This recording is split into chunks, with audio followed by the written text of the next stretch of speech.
Okay, so I'm just going to go through a bit about the website. Just a couple of things before we start. Just wondering how many people have actually used the advanced search on the website? Yeah, and how many people post their sales catalogue up? And semen sales? All right. So hopefully we'll go through a bit of reasons why we could put the sale catalogue up and how to do an advanced search for those of you that haven't done one before. So originally, if you've been with Sheep Genetics for a while, this would look a bit familiar. We've had a bit of a revamp of the website since then, so out with the old and in with the new. So everything's still the same of what's on the website. You can still select your breeding service, so Merino Select, Lamb Plan, Dooney, etc. We've still got the same search tools, so you've got your basic search, which goes through just if you're looking for a certain stud that you know of, a certain animal, you can put its ID in. That does have the capability of being able to, if you don't spell the stud name exactly right, it should still come up. And then we've also got the advanced search, which is useful for finding animals that meet what you are looking for. So we can put in some specific details of what traits you're looking for, maybe limitations on a few things, and go from there. So if we've logged on, or if we're on the website, we've got our basic search still, we've got our advanced search. I've logged in here, so some of the things that you might see are log on things, but we'll go through that in a little bit. So if we've gone to an advanced search, you've got your general criteria that you can put on. So you can look at a certain breed, the year that you want to look at. You can see whether you want a sire, something that's been used as a sire. You can look for males, females, or anything. So I've put in that we should look at just males. And then I've also said that I want to increase the accuracy. I've said that I want animals that have already got progeny on the ground, just out of interest's sake. We then go on to the ASBV criteria. So here you can put in a minimum or a maximum for a trait. You can also put in a percentile. So we've got in the yearling weight, I want to see an animal with in the top 10% of the database. I've got an adult weight as a maximum because I don't want to have adult ewes that are 100 kilos. So I've put a maximum on that of 8. And just a few other things there. I've also put in that for a dual purpose plus index, that I want the accuracy to be greater than 40%. So that gives us a list of animals. So hopefully that's helpful. I think the main things that are interesting with the advanced search are being able to save it. So if you're logged in, you can save it. That means that whenever you come back to that search, if there's been a change in the analysis, the animals that pop up might be different or ranked differently. So it's a good way of making your own elites list of animals that match your breeding objective. So you can save it here. You can also download it so you can have it printed out and show it to the old man who doesn't like looking at the computer screen, things like that. We've also got,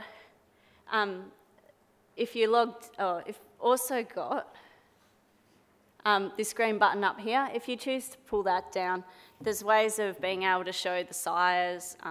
You can also choose what columns come up, so you don't have to look at every ASBV that is published. You can choose what animals, what traits you want to see. The green little button up here. There's a little arrow. I'll zoom in on it in a sec. So if you're logged on, that's how you can save your searches. So your log on is your breed flock code, and your password is normally in your email address, in your emails that you get from Sheep Genetics. If you can't remember it or can't find the email, please give us a call and we can look it up and give it to you. So once that green arrow that I just showed you, that gives you a way of choosing your columns, displaying pedigree, and a few things like that. Again, if you're logged on, that will be saved. So those columns are the ones that will come up whenever you're doing a search. What's the main difference between logging in and not logging in, except for the saving your searches and Excel spreadsheets? Is there any other difference? Are there more? So there's those options to download things, there's options to save it, but breeders get to choose themselves whether they make all of their breeding values publicly available, whether they make just their current drop lambs publicly available, or whether they make none of them publicly available. So if I've got animals up there and I've decided, sorry, I don't want everyone else in the world to see them, I can still log in and view them myself. So you've got those additional options of saving things, but if you haven't made things publicly available, you can view your own information when other people can't. And then there's some other additional things that we can do on the dashboard and so on that Karis will have a look at some of those shortly. All right, so just a few other things when looking at animals on the site. Does everyone know what that means? The little helix.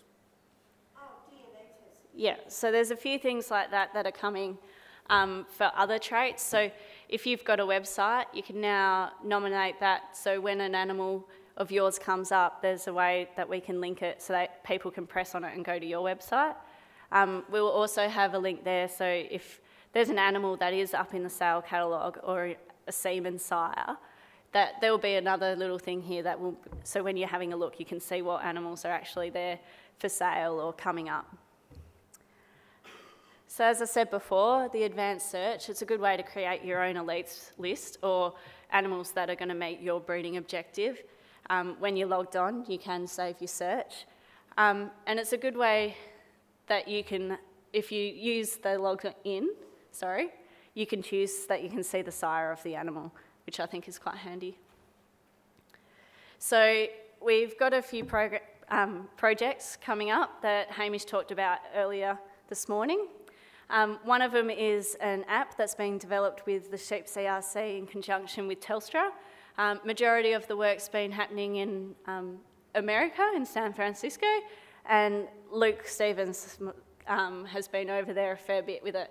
So what this app's going to do is it's going to be a way that commercial breeders can put in a weighting of the traits for their breeding objective, and that will give them a ranking of what rams will fit their breeding objective. It will look at sales around, so they'll be able to say, okay, I want an animal in New South Wales. It will look at the New South Wales sale catalogues and go through animals that have been nominated by breeders or people that use sheep genetics as for sale and in the area. So that's going to be called Ram Select and will be launched hopefully before the ram sale season this year. So it's a good incentive for you guys here in the room to put your sale catalogue up, because people using this app will be able to say, okay, they've actually got, maybe they're a stud that I haven't looked at before because I didn't think they were appropriate. It will tell them whether your animals will be... So what it's also going to allow you to do is, you can see there those little sliding bars. You know, it'll come up with the standard sort of emphasis that you might see with one of the standard indexes. But if you go, or a commercial breeder who doesn't really know what each of these individual breeding values are, they go, righto, well, I actually want more emphasis on wool quantity than is there at the moment. I can slide that across and put a higher emphasis on that for my particular set of circumstances, or I want more emphasis on growth or whatever it might be. So it will then go and look through the sale catalogues that are available and rank which of these animals would be most suited to what you're saying you're actually wanting to select things for. So as Karis said, it's going to operate using the sale catalogue system that's on our website. Sheep CRC are going to be launching it at the Telstra main office in Sydney on the 15th of July. And it would be actually really useful for them to launch it if there were actual sale catalogues on the Sheep Genetics website at the moment. So people who are seeing this thing being launched, if they're actually interested in using it, would have sale catalogues of actual animals for sale for them to go and look at this point in time. So anyone who does have animals coming up for sale, it would be a really good thing if we could get some sale catalogues up there. Otherwise, we're just going to have to put together some test catalogues to go up. The other thing that we are doing, sorry to take over your talk, Karis, once again. At the moment, we have got an API in place on the website, a program interface that allows third-party websites to integrate with the information off ours. So you guys could essentially have your own website, talking to the sheep genetics website, getting up-to-date breeding values and so on, keeping genetic trends or whatever on your own web page up to date. We do have Classy Mate, which is a private company that does sale catalogues and so on for sheep and goats and so on. They're actually interfacing with the sheep genetics website to keep their sale catalogues up to date. So we have had some preliminary talks with Auctions Plus, but we're looking at ways of hosting those other sale catalogues from other service providers on the same sort of platform, so that this app doesn't just search catalogues from the sheep genetics website, but can search other sale catalogues from other service providers as well, so that all of them can integrate and people can use one option for searching across a range of different catalogues. So it's another reason to get your data in early. So if you do put your sale catalogue up, there's no way that your ASBVs are going to change dramatically by adding in the next measurement and things like that. So how to do a sale catalogue and semen catalogue. If you're back on your thing, so you need to be logged in for this. If you're back on your main site, you go down to the bottom of this page and there's your sales and semen catalogues. So once you're in that, you've got space to name your sale whatever you like, put a description in, tell us where it is, everything like that. If you do make a sale catalogue, you can do it earlier. You don't have to always have it online, so there's an option to either say display it on the website or not to display it on the website. When doing the sale catalogue, you then have to put in a list of your animals, the lot number, etc. in Excel. This sheet is actually downloadable once you click on your sales and want to add one. And that gets you onto the list of current sales. So you've got your current sales and also your semen catalogues down below. So as again, you can choose whether you want your sale to be active or inactive. One way of doing pen cards and you don't want your sale to be online, is by making a sale and putting it as inactive, and then you can use the website to make pen cards with ASBVs on them. It's also another way of maybe just you having all of your animals that you're going to potentially take to a field day up and ready to go to download the day before. So going back to login and other things. Yeah, sorry. Hang on, Kate. I had my first ram sale in February because I used to sell just privately, and I did the pen cards, but you can only select certain traits to go on that, I think 4 or 5? Yeah, so there's a limitation of 5 ASBV traits and up to 2 indexes. Yeah. That's just... So then I had to actually write in number of lambs weaned and maternal weaning weight, which is what quite a few of my ram buyers were really interested in. And so I had to do that on every individual pen card, and then I laminated it and hung it over the pen. Yeah. I'm giving you feedback. That's all. Yeah. We have had it before. Unfortunately, it is a limitation of how much can we fit on the page. On the data.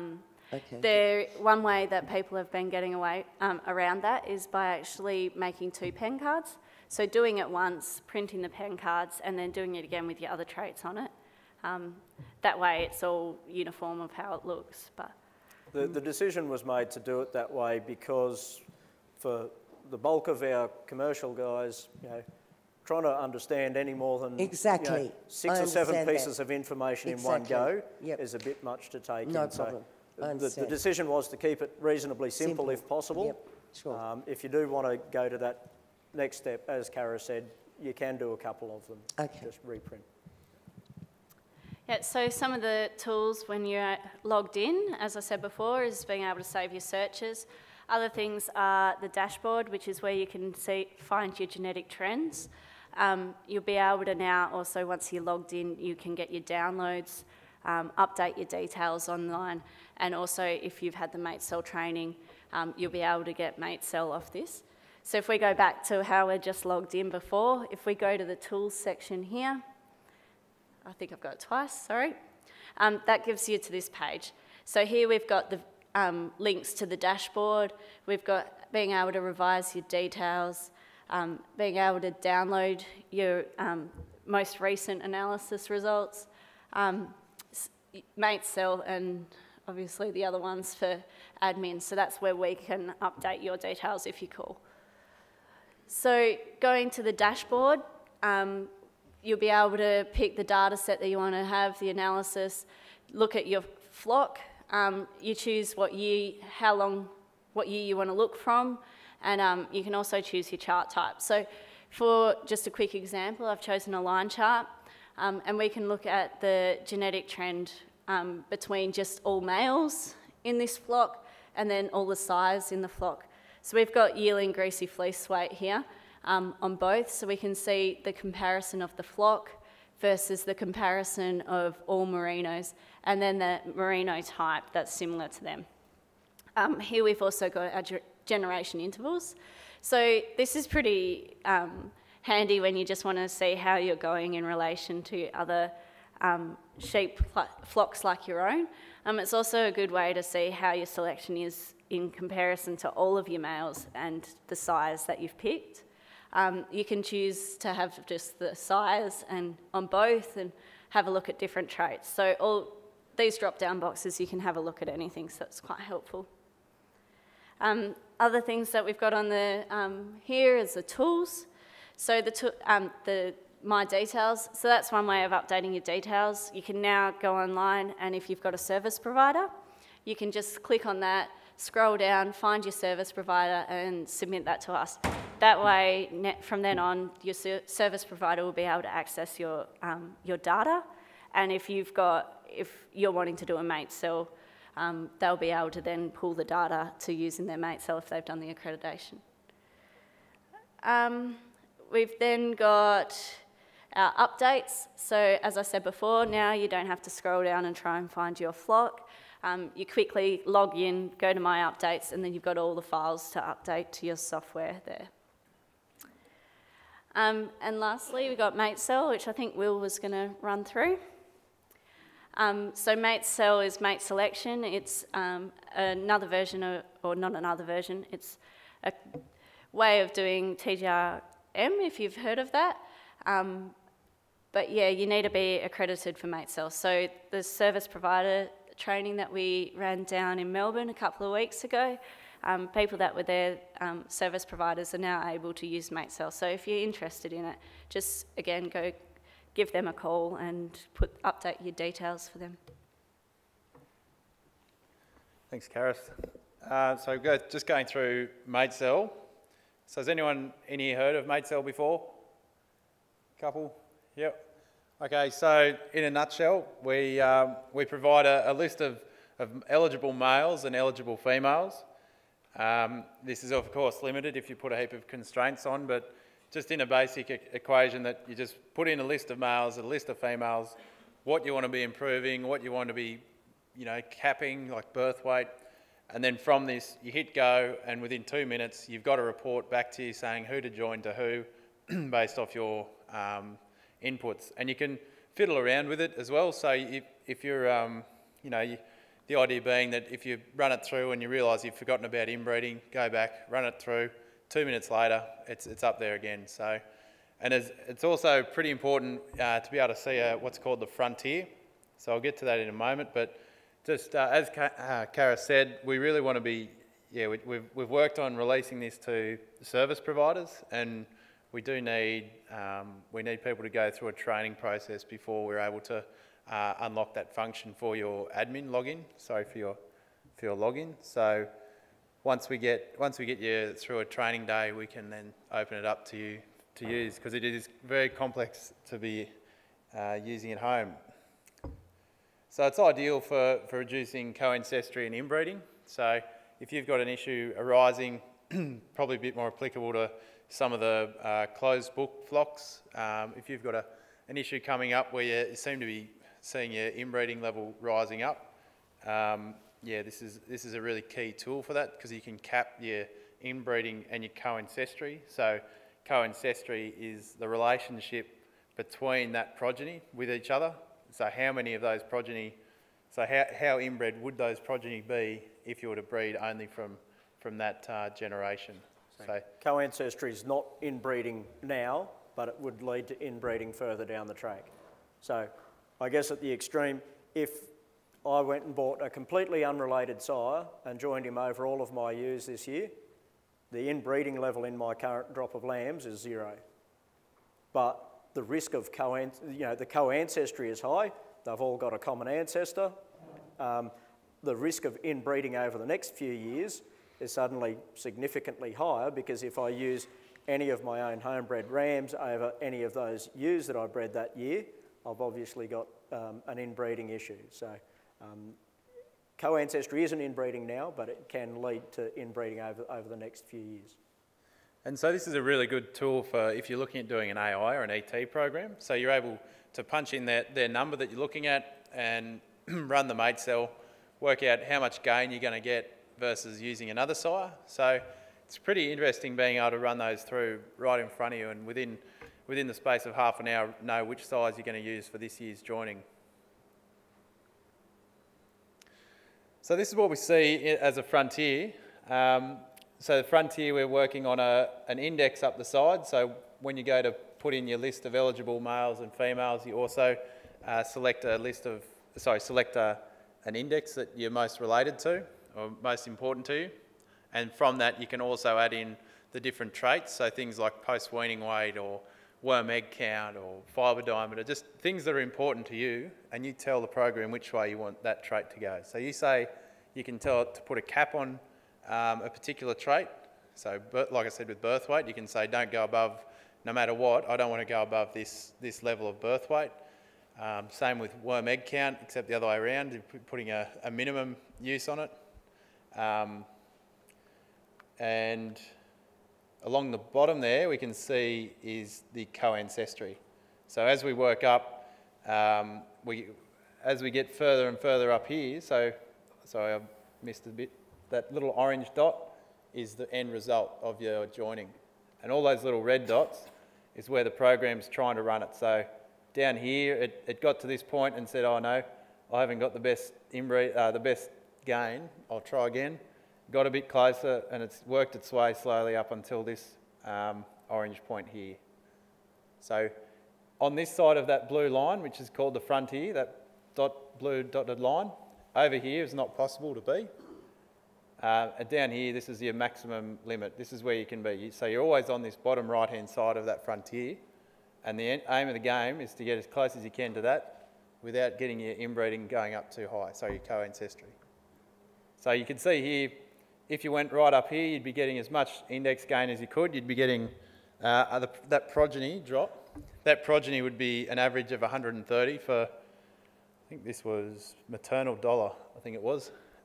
You'd be up right up the top here, but then your co-ancestry would be sitting around the 2.5% mark. Whereas if you were really concerned about inbreeding or co-ancestry, you can put the brakes on gain and put the brakes on inbreeding as well.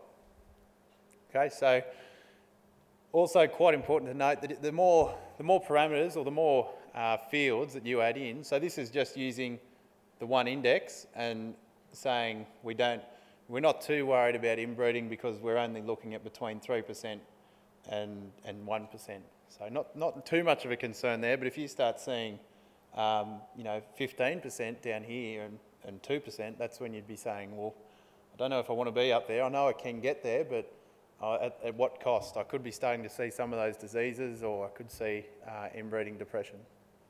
So as I was saying before, where you would want to target on that might depend a bit on where you are in the industry. If you're a flock that's right out there on a limb and there's not too many places that you can go for outside genetics, you might want to be a bit more conservative, so a bit more down that way on the frontier, so that you don't run into inbreeding problems and have to go trying to find other outside bloodlines to get you out of trouble. If you've got plenty of options, if there's plenty of outside sources of genetics, you're wanting to push things along within your flock as fast as you possibly can, you might come up a bit higher on the frontier and take a bit more of a risk with the level of co-ancestry and inbreeding, because you know that you can solve those issues pretty easily by bringing in other outside genetics. Yep, and as well, with the more constraints you put on, how this orange dot has ended up over here is because there was minimal constraints, so I haven't put in anything saying I want to increase post-weaning weight, I want to decrease birth weight. I've let that index calibration account for all of those things. I've just based it off that one index. But if I was to go back and put in something like worm egg count, you would slowly see this orange dot get further and further away from that blue line. So that blue line frontier again, that's where we want to be, as close as we can to it. And the more down here we get, that means that we're missing out on this much genetic gain. So it is really useful for being able to put in all your constraints, but if you go putting in a whole heap, you end up with something that looks like that. So this is what probably isn't the best situation to be doing. So here we wanted to increase our gain from, what are we talking at? 130.456 to 130.6. So there was very minimal gain there to be doing. And so what had happened here was there was already a whole heap of constraints put on the list of ewes that came in and the list of rams that I was using. So we don't want to be seeing this sort of graph. Best case scenario is a nice healthy frontier like that. When we start seeing it look like that, we're missing out on using the tool as best we can. So this situation, like I said, we'd had all the females that was supplied. We wanted to use all of those females. We weren't putting any selection pressure on those females. And with the males, the amount of males that we had, again, we wanted to use them all, and we entered a min use of those males. So a tool you can use with Matesel is say, if I'm going to use a ram, I only want to use him 25 times or more, or not at all, because there's no point joining one ram to 5 ewes. So you can put in your minimum constraint of how many times you want to use him, but the minimum amount of times that these rams were used actually added up to be the same amount of ewes that there was. So there was no selection pressure whatsoever on the ewes, and very minimal selection pressure on the rams. So there's two different aspects to it, I guess, isn't there? There's the mate allocation part of it, and then there's the candidate selection part of it. So if you give it the exact number, I want to make 200 matings this year, and this is the list of ewes I'm going to use, and I need to use 5 sires over those ewes, and this is the list of sires, you're only able to make use of the mate allocation part of the program. If you say, here's a list of 300 potential ewes that I've got at home, I've got some young ewes coming through the system that I've checked to make sure they're structurally sound and all the rest of it, we've got more than we need, so we can put all of them into the system and help it, allow it to help with the selection of which animals we keep in the program. Instead of just putting in 5 rams, here's a potential 10 or 20 candidates. That's when you see those sort of normal shapes of those frontiers. If you give it really predefined lists and you give it a whole lot of constraints that these rams can only be used over these groups of ewes and so on, that's when you're limited with how much benefit you can get out of the program. Still has a good outcome in terms of minimising inbreeding as much as you can and so on, but it's not making full use of it. Okay, so when can you use Matesel?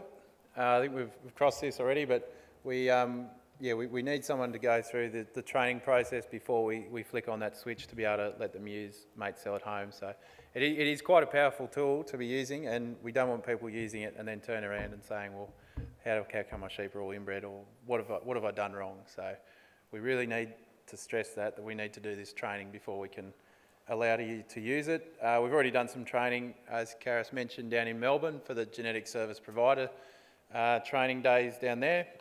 So there are people out in the industry already able to use it, and happy to go through and do that list for you if you can do that Matesel for you, if you can send them a list. And once we get all the trainers up to date, we'll work on getting breeders done, and hopefully before the end of the year we can run a day or two where we can get people to come along and test it out and get trained up. So that's back to you, Karis. Yeah. Do you want me to do it, or you can? Oh, no, I want to do it because I've got a slide in the end that compares the indexes of what we looked at earlier. So in summary, you can save your searches, you can create your own elites list, use your dashboard to track your own genetic gain and your flock comparison to other flocks out there in the same breed, and you've got your Matesel there. So if we go back to doing an advanced search, I did one earlier today, and put in the 2 animals that we looked at earlier this morning. So you can't see, we've changed the text a bit, but we've got Camorra Park on the top again and Centre Plus. So you can see that they've changed a fair bit with the accuracies, so they've obviously got more progeny on the ground. Can you read the numbers, or is it a bit? Not clearly. No? Okay, so where are the big changes? So you can see that they've still stayed trait leaders in the same places in some spots. I've added in number of lambs weaned in the bottom one because it wasn't in the top one before. But as you can see, the Centre Plus that has a higher number of lambs weaned, and that would be driving its index a bit more. So a bit of the story was hidden before. And if you look at the MP Plus for them, they've changed a fair bit. So we've got 156 to 172 with more information going in. There is reasons for that as well. The weightings on those indexes have changed in recent times in response to feedback but from the comparison from between them. Yeah, but just explaining why. So, you know, both of those animals have changed significantly. The bottom animal, you know, his breeding values haven't changed by as big a magnitude, but his index value is still lower, and that's because the weightings on those indexes have changed in that time frame as well. So yeah, and Hamish is talking about indexes a little bit more now, so just thought it'd be a little interesting.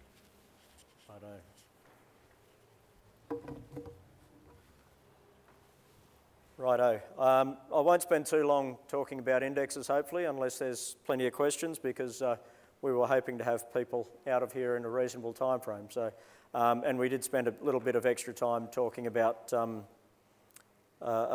this morning in response to some questions. So anyway, we've already done the background of it. What is an index? An index combines all the breeding values or traits that influence a particular breeding objective into one value. So obviously they're available across a range of different breeding programs, and I think, you know, indexes are really meant to use as a quick selection guide or a bit of a drafting gate which animals, you know, are the most suited to a particular breeding objective, and then important to come back and look at the individual breeding values for the different traits, make sure that they suit your particular enterprise. Right, so the indexes that are available, again, we've already covered some of these. So maternal dollar, self-replacing carcass, and a dual-purpose index in the lamb plan maternal analysis. For the terminal sire breeds, we've got things like Lamb 2020 and Carcass Plus. So, you know, Lamb 2020 includes some downward pressure on birth weight, but then increasing weaning weight and post-weaning weight, increasing muscle, holding fat fairly constant, and so on. Trade and export dollar are optimising those sort of weights and fat depths at slightly different ranges to target the different end markets. And I ended up talking reasonably well about the Merino Select ones earlier. So FP indexes are about people who are retaining wethers for several shearings. MP, Merino production, you know, probably retaining wethers for one shearing, so you've got a higher emphasis on growth and fertility and so on in that case. And dual purpose is you're joining a proportion of those ewes to terminal size. We've just been updating the Dooney Index in the last couple of weeks. We'll be rolling that out fairly soon, an upgraded version of it.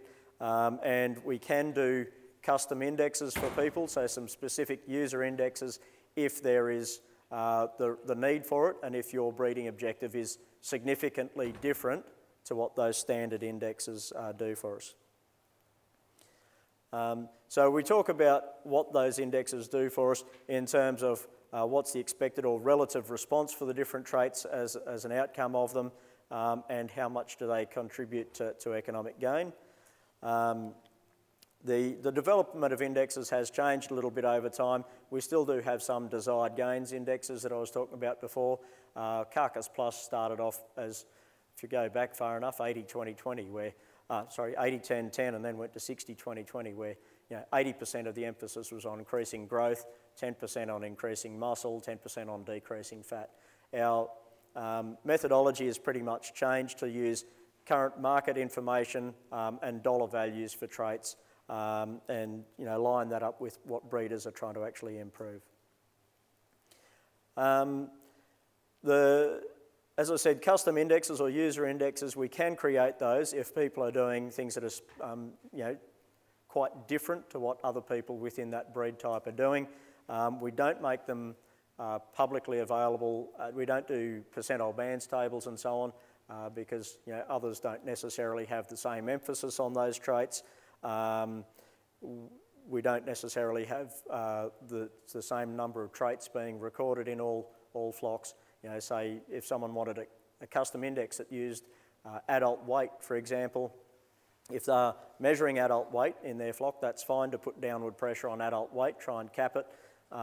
If other flocks aren't measuring it, if we still have an adult weight breeding value there driven by genetic correlations, and we use an index that's going to cap adult weight, all we're doing is reducing increases in growth. We're not going to be identifying curve benders at all. How are we going for time? So I guess if we're talking about which terminal sire indexes and why, that chart gives you an idea of the combination of fat depth and carcass weight and how that suits particular marketplaces. So you can see there at the lighter end of the scale and leaner end, carcasses are more suited to Middle Eastern trade, something like that. Carcasses that are averaging somewhere around the 20 kilo mark, a little bit more fat on them. The domestic or trade market, supermarkets and so on. Typically, if carcass is a bit heavier, they might be more suited to the food service.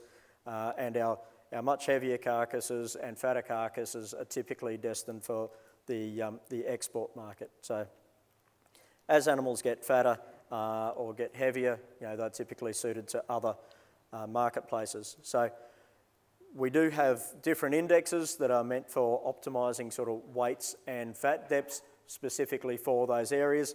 For example, the trade dollar index is more specifically targeted at those 19-20 kilo carcasses and having enough fat for animals to be finished at those sort of weight ranges. Where the export obviously is looking at those 25-26 kilo carcasses and making sure there's enough fat cover for those ones. So a little bit of differentiation there if you're targeting those different market weights. Lamb 2020 and Carcass Plus kind of hope to cover both to some degree. I won't go too much detail through that one just because of our time frames, but you can see there that the difference between where trade and export are trying to optimise our fat values. Carcass Plus now has some slightly different weightings to what it had previously done, giving us similar response to Lamb 2020, just without birth weight and worm egg count in there. So about 65% of your emphasis is on increasing growth. That's split between weaning, post-weaning. A little bit of emphasis on holding fat relatively constant We don't necessarily want to be still breeding our terminal size leaner and leaner because of the impact that that has on eating quality traits. But as we start doing more with eating quality traits, we can start selecting directly for that and come back to using fat depth for the purpose it's meant for, and making sure we've got enough fat cover or finish on lamb carcasses and improving lean meat yield. And the balance obviously is on improving eye muscle depth. Lamb 2020 is similar, but as I said, trying to keep birth weights down a little bit and some emphasis on lower worm egg counts for people who are, tablelands environments, smaller framed ewes, that sort of thing. That's not my phone, thankfully. Trade and export, I've already talked about them in enough detail. Maternal indexes, because obviously in maternal situations we're interested in reproductive traits and so on. Maternal traits of the ewe, there has to be a larger number of traits in the breeding objective. So something like maternal dollar index is actually quite similar proportions to lamb 2020, for example, but it's got number of lambs weaned, maternal weaning weight, and so on in it. For someone like Kate, who's actually in the terminal analysis, we have got SRC, self-replacing carcass breeds, dollar index, that again does a similar job to lamb 2020, but it's got our reproductive and maternal traits in it. No fleece traits in it, because it's targeted breeds that are in the terminal analysis like Dorpers and so on that typically are shedding, but that would be an index that would fit into the analysis that your sheep are in and would largely reflect the sort of breeding objectives there as well.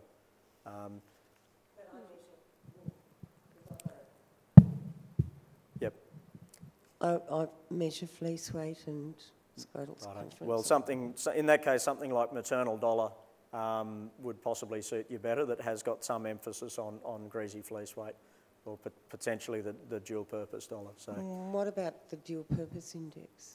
DP dollar is something that might be worth looking at, depending on how much emphasis needs to go on those fleece traits for you. So for the maternal maternal breeds, there's those three different sort of options, similar indexes, but with varying degrees of emphasis or otherwise on our wool and other fleece traits.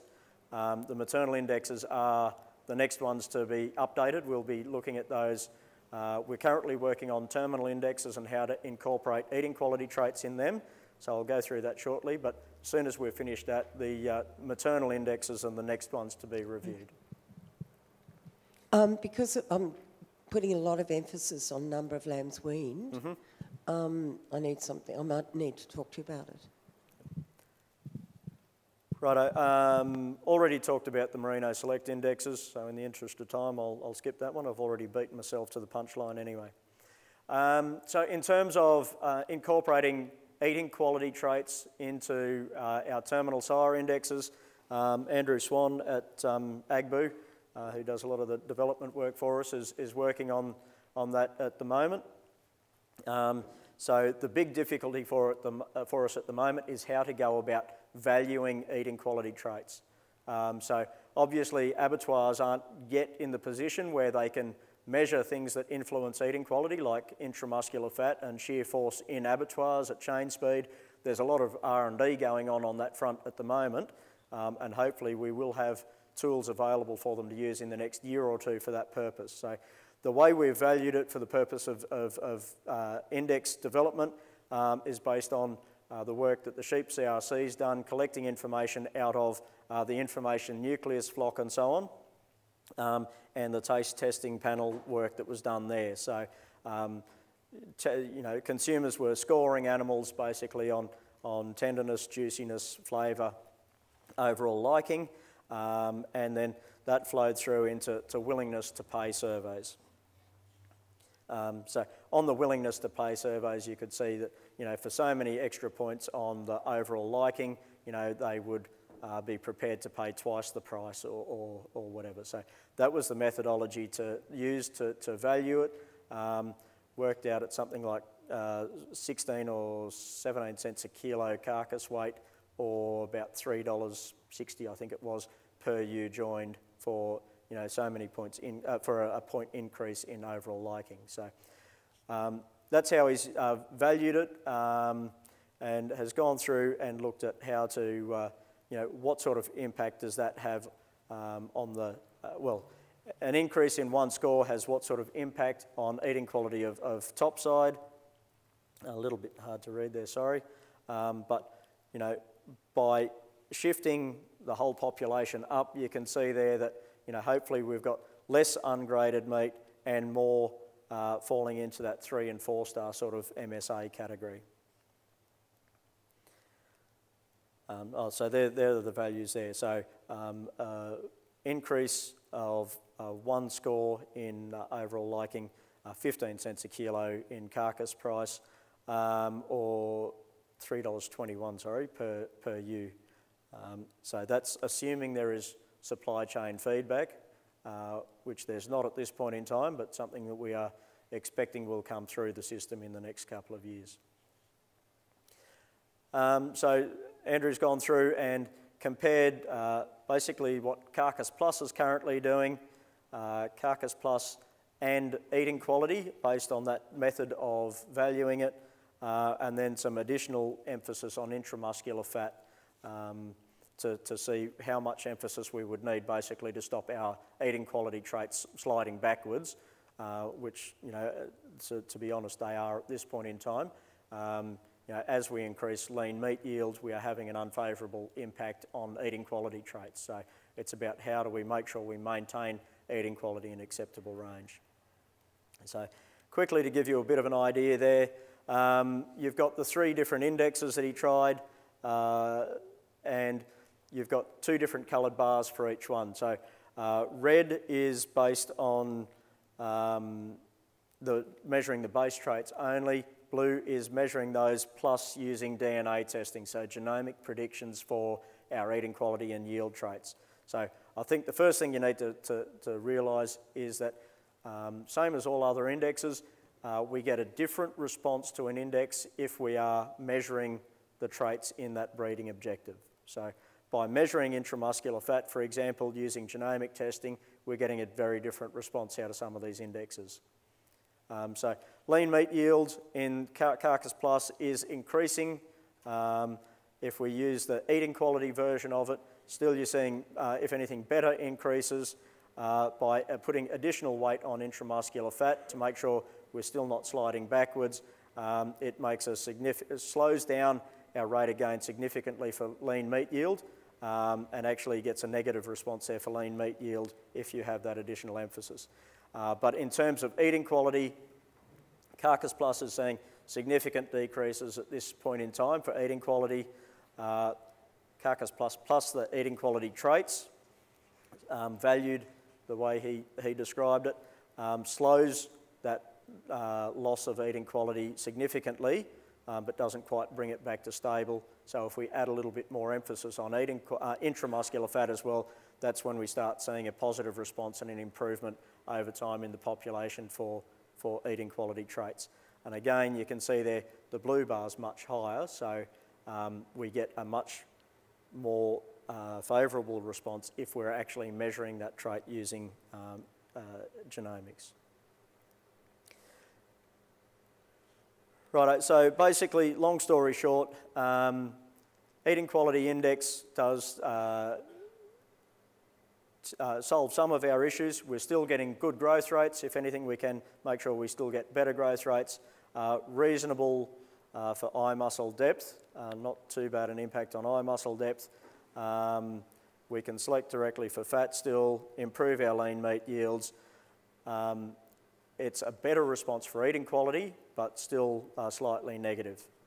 And then if you put that additional emphasis on intramuscular fat, you can see, we still have good growth rates, not as much of a response for eye muscle depth, but still positive.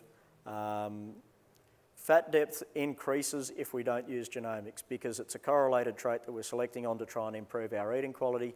So over time, in that situation, you would see fat increasing, not so much if we use genomics. and less of an improvement over time in lean meat yield, which has flow-on effects to profitability in the processing sector.